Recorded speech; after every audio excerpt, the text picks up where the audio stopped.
Super Breakout and Battlezone for Game Boy. Two arcade classics on one little cartridge.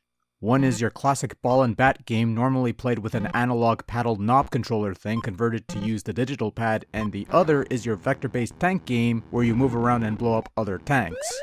Not quite the best combination of games to put on a rinky-dink monochrome Game Boy unit with no backlight. In any event, you load up the game and you start off in Battlezone. At any point though, you can switch between the two games by pressing select.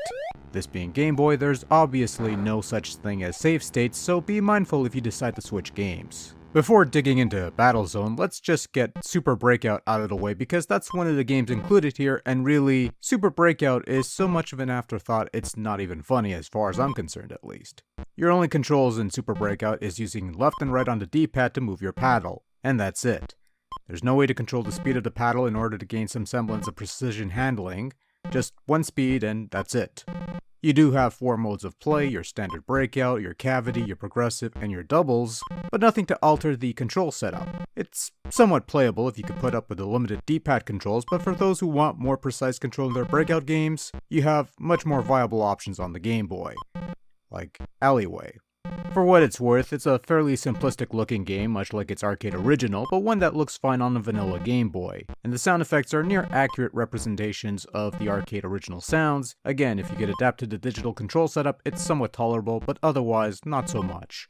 In any event, Super Breakout is just the bonus game of this compilation, an appetizer if you will, of the main course, as it were.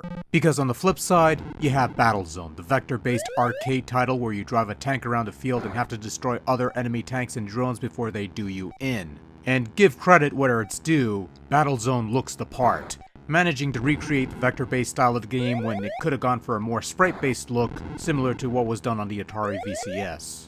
The flickering of most of the display is somewhat distracting and makes it somewhat difficult to make out certain objects in the distance, probably more so on an old Game Boy, but play this on a Game Boy Advance SP or Super Game Boy or anything with a backlit display and visibility is improved somewhat. From there, it's just guiding your tank around obstacles and being close enough to strike enemies while dodging enemy fire, which isn't too difficult at first until you run into obstacles that will block your way, which doesn't help with the seeking drone things.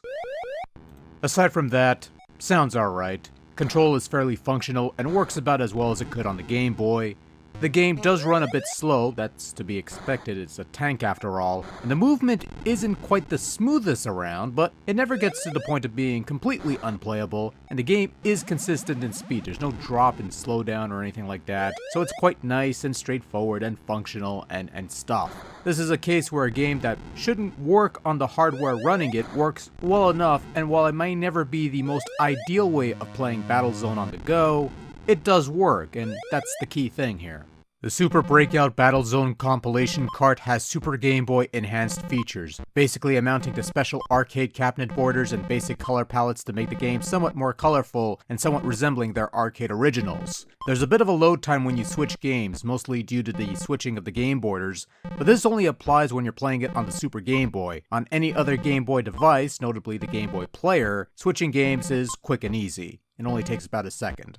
Overall, well, 50-50 isn't too bad, and in fairness, chances are these days you could probably find better versions of Battlezone or Super Breakout on the portable front, so this Game Boy version might seem more like a trivial curiosity piece than anything of any real merit. Still, points for effort on the Battlezone front because it does work the way it's supposed to. I actually had fun with it, which is key, and that's deserving of some praise. On a whole, Battlezone on the Game Boy is pretty neat. Oh, and Super Breakout is there too, because sure, why not? I guess that's fine too, I guess. Whatever. But Battlezone is cool. Bye.